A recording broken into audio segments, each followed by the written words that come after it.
ప్రభుత్వం వచ్చిన తర్వాత పోలవరం, అమరావతి పరిశ్రమలు, పారిశ్రామికవేత్తలు ఇటువంటి అభివృద్ధి కార్యక్రమాలతో పాటుగా గ్రామాలలో కూడా మనం చూస్తూ ఉన్నాం. గుంతలు లేని ఆంధ్రప్రదేశ్ రాష్ట్రాన్ని చూపించాలనే ఉద్దేశంతో ఆర్ఎండ్బి ఒక పక్కన, సంక్రాంతి లోపుగా ప్రతి గ్రామంలోనూ సిసి రోడ్లు, డ్రైన్లు ఏర్పాటు చేయాలి, పల్లె పండుగలు అని పవన్ కళ్యాణ్ గారు ఇంకొక పక్కన, ఇట్లా ఈ యొక్క 5-6 నెలల కాలంలోనే ఇంత పెద్ద ఎత్తున అభివృద్ధి కార్యక్రమాలు చేసుకుంటూ మరొక పక్కన సంక్షేమ కార్యక్రమాలు కూడా చేపడుతూ, ఎందుకంటే నేను కూడా ఇప్పుడు గ్రామాల్లో తిరుగుతూ ఉంటే గతంలో 3,000 రూపాయలు పింఛను పెంచుతామని చెప్పి ఆ 1,000 రూపాయలు పెంచడానికి 5 సంవత్సరాలు పడితే ఈ ప్రభుత్వం వచ్చిన మొదటి నెల మొదటి తేదీనే పెంచినటువంటి పింఛన్ 4,000 రూపాయలు, 6,000 రూపాయలు, 15,000 రూపాయలు మా గడప దగ్గరే ఇస్తూ ఉన్నారనేటువంటి ఆనందం. ఎవరైతే విద్యార్థులు చెప్తూ ఉన్నారు, గతంలో మేము చదువుకు పూర్తయిన తర్వాత ఉద్యోగాలు వస్తాయో లేదో టీచర్ల పోస్టులని 7-8 సంవత్సరాల నుంచి వేచి ఉంటే మరి ఈవేళ డిఎస్సి నోటిఫికేషన్ ఇచ్చి మాకు ఒక ఉద్యోగ భద్రత కల్పిస్తున్నారనే విషయం. పట్టణానికి వస్తే 5 రూపాయలకి అన్నం పెట్టి అన్నా క్యాంటీన్లు ప్రారంభించారు, సంతోషమని మరొక పక్క. ఇన్పుట్ సబ్సిడీ హెక్టార్కి 25,000 రూపాయలు పెంచి ఇస్తున్నారని రైతుల ఆనందం మరొక పక్క. ఈవేళ గ్యాస్ సిలిండర్ కొనాలంటే భయపడుతూ ఉన్నాం, 3 గ్యాస్ సిలిండర్లు ఉచితంగా ఇస్తున్నారు దీపంలో అని మహిళల ఆనందం మరొక పక్క. ఇట్లా ఇంత సంక్షేమం, ఇంత అభివృద్ధి ముందుకు తీసుకెళ్తూ ప్రత్యేకించి ఏదైతే ఈవేళ పోలవరం ప్రాజెక్టు, ఎందుకంటే ఆంధ్రప్రదేశ్ రాష్ట్రాన్ని కరువు రహిత రాష్ట్రంగా మార్చేటువంటి ప్రాజెక్టు. అటు ఉత్తరాంధ్ర నుంచి అటు రాయలసీమ వరకు కూడా గోదావరి వరద జలాల్ని తీసుకెళ్లి ఆంధ్రప్రదేశ్ రాష్ట్రాన్ని సస్యశ్యామలం చేయాలనేటువంటి ఆలోచనతో ఆ రోజు 72% మనం పూర్తి చేసాం చంద్రబాబు నాయుడు గారు 14-19లో. మరి 19-24లో మీకు 151 సీట్లు ఇచ్చి 50% ఓట్లు ఇస్తే 5 సంవత్సరాల్లో ఈ పోలవరం ప్రాజెక్టుకి మీరు చేసింది ఏంటి? ఈవేళ సూటిగా ఈవేళ వైఎస్ఆర్సీపీ జగన్మోహన్ రెడ్డి గారు సమాధానం చెప్పాల్సిన అవసరం ఉంది. 5 సంవత్సరాల్లో కష్టపడి నిర్మాణం చేసినటువంటి డయాఫ్రమ్ వాల్ని విధ్వంసం చేశారు. మీరు చేసిన నిర్వాహకం అటువంటిది.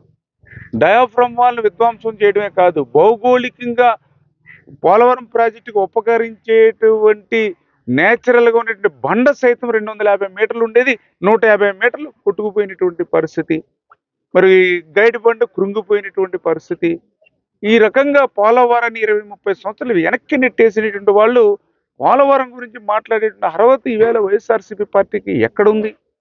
ప్రత్యేకించి నిర్వాసితులు ఉన్నారు. మరి ఈవేళ ఆ నిర్వాసితులు చాలా చాలా ముఖ్యం.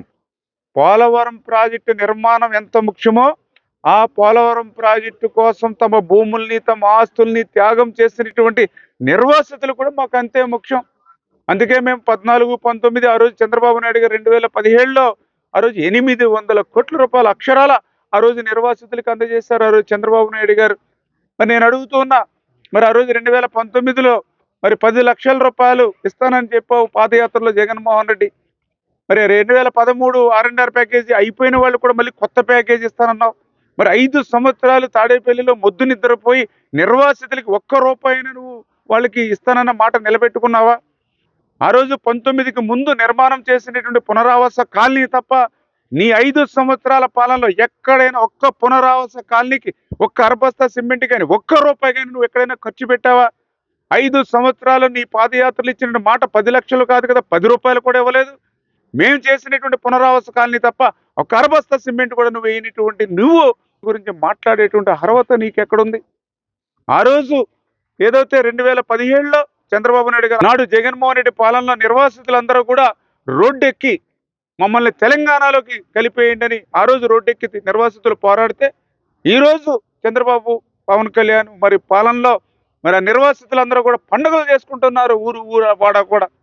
అంటే ఎంత డిఫరెన్స్ ఉంది ఇలా మీ ప్రభుత్వానికి మా ప్రభుత్వానికి. పనిచేసేటువంటి ప్రభుత్వానికి, పనికిరానిటువంటి ప్రభుత్వానికి ఇదే తేడా. నిర్వాసితులు రోడ్డెక్కి తెలంగాణలో కలిపేయండి మమ్మల్ని ఆ రోజు నిరసించారు రాష్ట్ర ప్రభుత్వం మీద.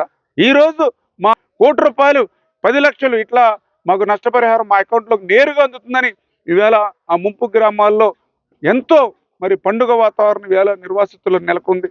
అంటే ఈ రకంగా మరి నిర్వాసితులు ఎవరైతే ఉన్నారో వాళ్ళ ప్రాధాన్యతనిస్తూ ఇవాళ ప్రభుత్వం పనిచేస్తుంది. ఖచ్చితంగా రేపు రాబోయేటువంటి రోజుల్లో కూడా పోలవరం ప్రాజెక్టు నిర్మాణంతో పాటుగా ఆ నిర్వాసితులు ఏదైతే ఆర్&ఆర్ ఏదైతే ఉందో అది కూడా పూర్తిగా కంప్లీట్ చేసి ఏదైతే ఈ యొక్క కాలనీలు ఏవైతే ఉన్నాయో అవి కూడా నిర్మాణం పూర్తి చేసి ఆ యొక్క పోలవరం ప్రాజెక్టుతో పాటుగా ఆ నిర్వాసితులను కూడా మానవత్వంతో ఆదుకుని ముందుకెళ్తామని చెప్పి మీ ద్వారా అందరికి కూడా తెలియజేసుకుంటాను.